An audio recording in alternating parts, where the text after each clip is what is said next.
السلام علیکم، بسم اللہ الرحمن الرحیم، اللہم صلی علی محمد و علی آل محمد۔ آج جو میں نام اللہ تعالیٰ کا لے کے آیا ہوں، یا بدیو۔ اچھا، یہ ایک ایسا نام ہے کہ یہ ان لوگوں کے لیے سمجھیں کہ ایک زندگی اور آب حیات ہے، جو لوگ مقابلے کا امتحان دے رہے ہیں، یا کوئی کسی چیز کی سرچ کرتے ہیں، کوئی CSS کر رہا ہے، یا کوئی کوڈنگ کا کام جیسے ہمارے آج کل کے بچے کر رہے ہیں کمپیوٹر سافٹ ویئر پہ،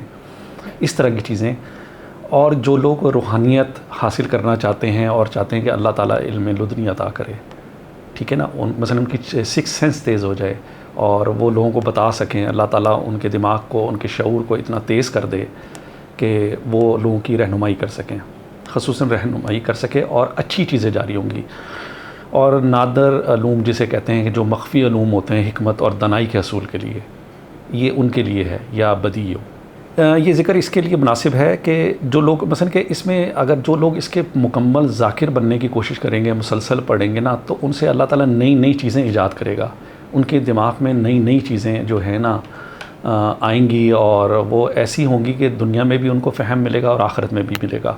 کیونکہ دماغ کے جسے کہتے ہیں نا کہ پردے کھل جاتے ہیں، روحانیت کے پردے کھلتے ہیں، اللہ نے اتنی ساری چیزیں بنائی ہیں گلیکسیز کے اندر، تو وہ ان کے اوپر اشکبار ہونے لگ جاتی ہیں۔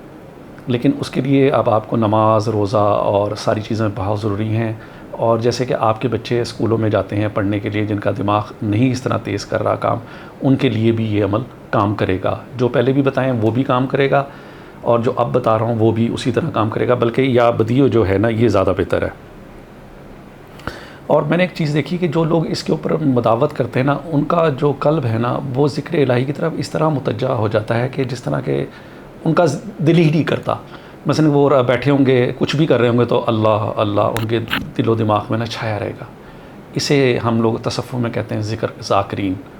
تو دیکھیں، اس کی سب سے بڑی کوالٹی تو یہ ہے کہ یہ آپ کو اللہ کے قریب کر دے گا اور ذاکرین میں شامل کر دے گا۔ اور دوسری بات یہ ہے کہ اس کی تعداد، اچھا اس کی تعداد تو یہ ہے کہ آپ یہ بھی کر سکتے ہیں کہ اس کو ہر نماز کے بعد 200 مرتبہ پڑھیں، ٹھیک ہے۔ اور اگر اتنا نہیں کر سکتے تو عشاء کی نماز کے بعد اس کو 200 مرتبہ پڑھیں، اول آخر 5 یا 7 مرتبہ درود پاک پڑھیں۔ اچھا، اس کے ساتھ میں نے ایک اور چیز دیکھی ہے، میں زبانی اس کا بتا رہا ہوں، یا بدیع العجائب بالخیر، یا بدیع العجائب بالخیر، یہ بھی 200 ٹائم۔ یہ آپ کو بیماری کے لیے بہت اچھا، اگر آپ کے گھر میں بیمار ہے اور خاص طور پہ دماغی مریض ہے، انزائٹی یا سائیکی اس کو پرابلم چل رہی ہے، تو یہ اس طرح 200 مرتبہ پڑھ کے، لیکن یہ 21 دن کا عمل ہو جائے گا۔ پھر اگر کسی کو آپ نے یہ پانی پلانا ہے تو 21 دن کا عمل ہوگا، پھر اس میں ناغہ آپ نہیں کر سکتے۔ یا بدیع العجائب بالخیر، اور اس کو لیے آپ اس کو پڑھنے کی کوشش کریں، اپنے بچوں کو پڑھائیں، ان کو قرآن سمجھ آئے گا، ان کو کتابیں سمجھ آئیں گی، ان کا حافظہ بہتر ہوگا، اور اس کے بے شمار میں نے فائدے دیکھیں۔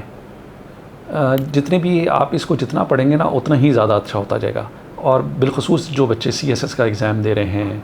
اور نیٹ ورکنگ کا کام کرتے ہیں، بٹ کوائن کا کام کرتے ہیں، جن کے قیاس اچھا ہو، وہ یا بدیع العجائب بالخیر 200 مرتبہ، یا بدیع العجائب بالخیر پڑھیں، اور مجھے بتائیں پھر اس کو پڑھ کے۔ اور اس کو ویسے بھی اپنا ذکر بنائیں تاکہ ہمارا جو قلب ہے وہ اللہ کے ذکر کی طرف جائے انشاءاللہ۔ السلام علیکم، اللہ حافظ۔